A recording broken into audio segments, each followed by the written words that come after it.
And while it may not be considered efficient by league standards, DeRozan's been very efficient over the course of his career playing inside that three-point line. Doesn't matter what size you are, you got to have a floater if you're playing in the NBA these days. And the Spurs with an early 2-point lead. Luka, past Johnson, up and in. You know, it's funny, when I first got these cards, our producer Bert Bondi sent them to me last week from Panini, and so I'm thinking it was actually from Panini. And I think that showed in the first quarter. They shared it, and they got production from a lot of different guys. Nice finish and pass by Luka. 5.7 pick and roll possessions as a roll man, was #1 in the league. 5.8 points per game. Yeah, I think so. I think if you start to look at him, if he's not you don't have him as a #1 and #2 option. If you have a guy like LaMarcus Aldridge, you know, you're probably not looking at somebody who's going to play 30, 32 minutes a game. You know, you're probably at this stage, he's probably a 20-minute, 22-minute player, and then on occasion knock it down the door. And I think that's great organization when you can rebuild but still have a chance to make the playoffs and get some experience for those young guys. San Antonio, on the other hand, second toughest schedule after the All-Star break. Yeah, and you know, the other thing with Dallas, too, it's not championship or bust.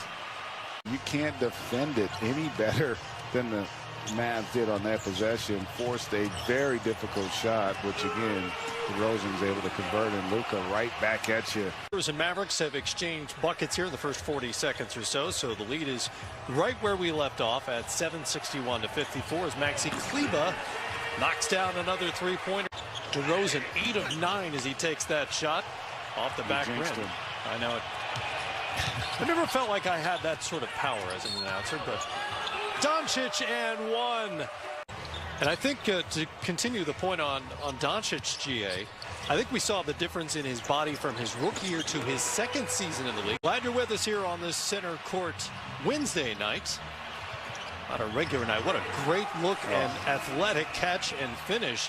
Doncic to Porzingis. More of those guys are perimeter oriented now as well because of the impact of three-point shooting, but also, you know, the style of which teams are going to play, right? The game's kind of inverted now. Feels that way, and it feels a little unusual for a team that's ranked 13th in the league in pace of play.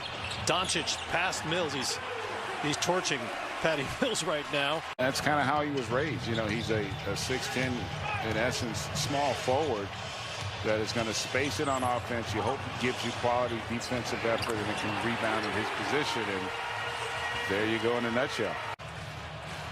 You just never know how this thing's going to all play out. Just to remind NBA fans, is Porzingis. Good effort there by Kleber to save that possession. Porzingis got it. Kristaps Porzingis now with 20 on the night. Some kudos there because he battled inside, contested that shot by Rudy Gay, didn't allow him to get the easy layup, and makes it a little more difficult for you here with under 2 minutes to go. They've shot it well, but they've cooled off since the first half. Doncic knocks down the three as he's heating up at just the right time.